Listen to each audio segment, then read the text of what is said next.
It's Monday, April 13th, 2026, and you can just feel the tension in the air.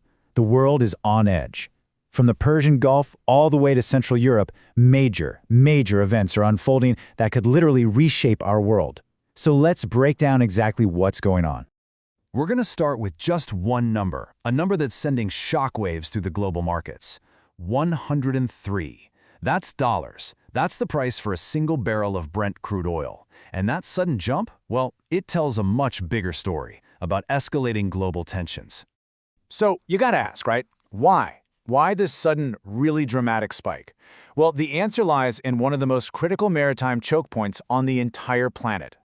We are looking at a brand new flashpoint in the Persian Gulf. A naval blockade has just been put in place, and it's sparking immediate global fear about a massive disruption to the world's energy supply. Okay, so here's what we know. As of 10 a.m. Eastern Time this morning, the U.S. Central Command put a full naval blockade on all Iranian ports. This is a huge deal, and it comes right after 21 straight hours of peace talks in Islamabad completely fell apart.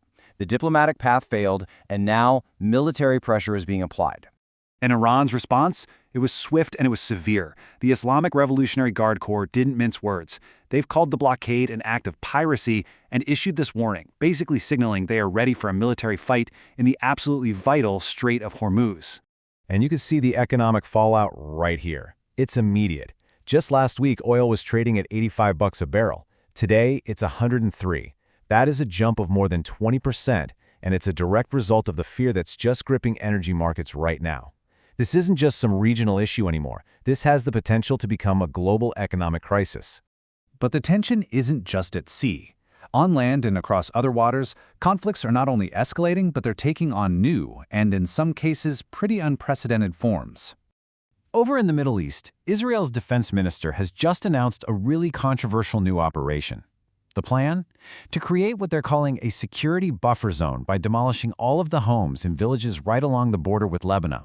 And tensions are already flaring up. The UN's force in Lebanon is reporting a direct confrontation. They're claiming Israeli forces actually rammed their vehicles and damaged their monitoring gear. The UN is calling this a clear violation of Security Council Resolution 1701, which, you'll remember, was put in place for the specific reason of preventing this exact kind of thing from happening. And at the same time, in the South China Sea, we're hearing about a totally different kind of warfare. The Philippines is now accusing China of using cyanide to deliberately poison coral reefs at a contested atoll. They're calling it environmental warfare, basically trying to make the area totally unusable for Filipino fishermen. So, while all these conflicts are heating up, the political landscape is having its own seismic shifts. We're talking about the end of a major political era in Europe and key elections happening all across the globe. Okay, let's turn to Hungary, because something truly historic just went down. Viktor Orban, who has been one of Europe's most dominant and, let's face it, controversial leaders for more than a decade, he's been defeated. After 16 years, his time in power is officially over. The winners are Peter Magyar and his TISA party, and they didn't just win, they won in a landslide. And you can already see the geopolitical ripple effects. The Kremlin, which was very close with Orban's government, immediately put out a statement saying it will not be congratulating the new leadership in Budapest. And it is a busy day for politics everywhere else too. In Peru, the early election results are pointing to an almost certain presidential runoff. Over in Benin, the finance minister is claiming a pretty staggering victory with 94% of the vote. And back in the U.S., Representative Eric Swalwell just suspended his campaign for governor of California. But of course, even on a day that feels so dominated by conflict and politics, the world keeps on turning, right? So let's round this out by looking at some of the other major stories happening in science, culture, and diplomacy. So let's widen our view for a second. In science, there's some absolutely incredible news. A new drug is showing what they're calling unprecedented survival benefits for patients with pancreatic cancer. Just fantastic. On a much sadder note, the world is marking the passing of a true cultural icon, the legendary Indian singer Asha Bhosle, at 92. Across Southeast Asia, millions are celebrating New Year water festivals.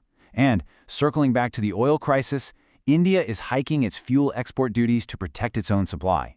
And finally, Pope Leo XIV has just touched down in Algeria, kicking off a historic tour of Africa.